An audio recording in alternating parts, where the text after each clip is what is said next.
For 3,000 years, they were the masters of the ancient world. They built their civilization to defy death itself, but in the end, history buries everyone. Birth of a river civilization. More than 5,000 years ago, a civilization rose from the mud of a river. Along the banks of the Nile, order emerged from chaos. This was ancient Egypt. Its story begins around 3100 BCE when Upper and Lower Egypt were unified under a single ruler.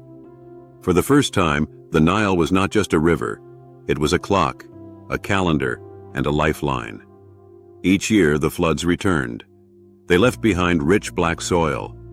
Food became predictable. Survival became stable. Stability created surplus. Surplus created time. And time allowed humans to think beyond survival. Egypt immortalized its gods in stone. Pyramids rose with mathematical precision. Pharaohs were not merely kings. They were living bridges between Earth and the cosmos.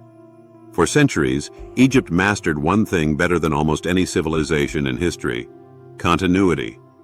Dynasties changed, but the system endured.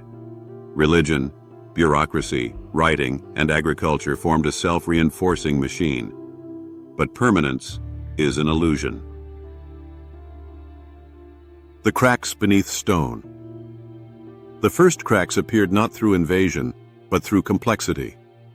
As Egypt grew, it became harder to control. Power drifted away from the pharaoh and into the hands of priests, nobles, and regional governors. The old kingdom collapsed quietly, not with fire, but with hunger. A series of weak Nile floods shattered the economy. Famine followed. Faith fractured.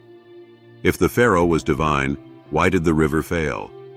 However, Egypt recovered. It always did. Recovery and fragile balance. The Middle Kingdom restored order after chaos. The state reasserted control over the Nile, stabilized food production, and rebuilt trust in the crown. Trade routes reopened, stretching south into Nubia and east toward the Red Sea. Gold, timber, and luxury goods flowed once again into Egypt. Administration became more sophisticated. Taxes were recorded, and land was surveyed. Officials, rather than monuments, became the backbone of power. But recovery came with a cost. To govern a larger, more complex society, the pharaoh depended increasingly on local elites. Provincial governors gained autonomy. Loyalty was negotiated, not assumed. Foreign mercenaries were recruited to secure borders and suppress unrest. They were effective, but they were also outsiders, tied to pay rather than tradition. Egypt was stable again. But the balance was fragile. Strength was distributed, not concentrated. Then came the outsiders. Invasion and transformation. Around 1650 BCE, the Hyksos entered the Nile Delta. They arrived not as a single invading army, but as waves of migrants who gradually seized control of the north. They brought with them new tools, chariots, composite bows, and tactics Egypt had never faced. Egypt was conquered not by superior numbers, but by technological surprise. Traditional infantry proved ineffective against fast, mobile warfare. Fortified cities fell. For the first time in centuries, Egypt was ruled by foreigners. The shock was psychological as much as political. If the land of the gods could be occupied, then Egypt was no longer invincible. The humiliation cut deep. When Egypt finally expelled the Hyksos, it did not return to the past. It absorbed the invaders' technology, rebuilt its military, and forged a new identity. Defense became expansion. Security became domination. Egypt emerged transformed. The new kingdom was born, and with it, Egypt rose to its absolute peak. Imperial peak and internal fracture. Vast armies. Monumental temples.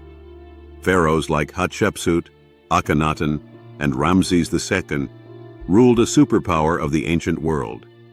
But empires burn faster than kingdoms. Expansion brought glory, but it also brought strain. Maintaining dominance required constant war, not just occasional campaigns, but continuous military readiness across distant borders. Armies had to be paid, supplied, and replaced. War drained the treasury. Gold funded temples, monuments, and an ever-growing religious class. Temples empowered the high priests of Amun, who accumulated land, wealth, and influence rivaling the state itself. The balance broke. Religious conflict weakened unity. Akhenaten's attempt to enforce a single god fractured society. For the first time, belief itself became a battlefield. After his death, Egypt reversed course, but trust in the old order had been shaken.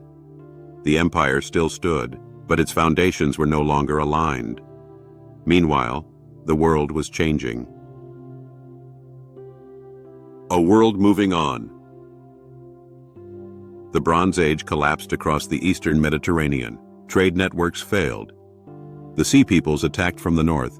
Assyria rose to the east, followed by Persia. Egypt was no longer ahead of history, it was reacting to it. Ruled by others. By the late period, Egypt survived through compromise. It no longer fell through conquest alone, but through assimilation. After centuries of war and decline, Egypt lacked the strength to resist larger empires. Foreign rulers learned a crucial lesson. To rule Egypt, they did not need to destroy it. They only needed to wear its symbols. Libyan, Nubian, and Persian kings ruled as pharaohs. They adopted Egyptian titles, rituals, and gods. The bureaucracy remained intact. Temples still functioned. To the people, life appeared familiar. But power had shifted. Decisions were made elsewhere. Egypt's wealth now served foreign courts and distant capitals. When Alexander the Great entered Egypt in 332 BCE, he faced no resistance. After decades of Persian rule, he was welcomed not as a conqueror, but as a restorer. That should have been the warning. A civilization that once resisted all outsiders now opened its gates without a fight. The real final blow came centuries later. The end of sovereignty. Cleopatra VII ruled an Egypt that still looked ancient, but was politically fragile. Rome did not conquer Egypt because it was weak. Rome conquered Egypt because Egypt was the breadbasket of the ancient world. Grain, gold, legacy. In 30 BCE, Egypt became a Roman province. The temples slowly fell silent. Hieroglyphs faded into memory. The gods lost their voices. Egypt did not fall in a single moment. It met its end slowly, like a long sunset rather than a sudden night.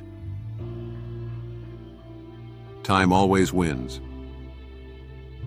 Egypt did not collapse. It wore away. Through environmental stress, through internal division, through the slow weight of its own longevity. The civilization that once measured time itself was finally overtaken by it. Stone remains. Sand remains. Memory remains. But the power is gone, and a question arises. If even Egypt could fade, what does permanence really mean? And which civilizations today are already approaching their own sunset?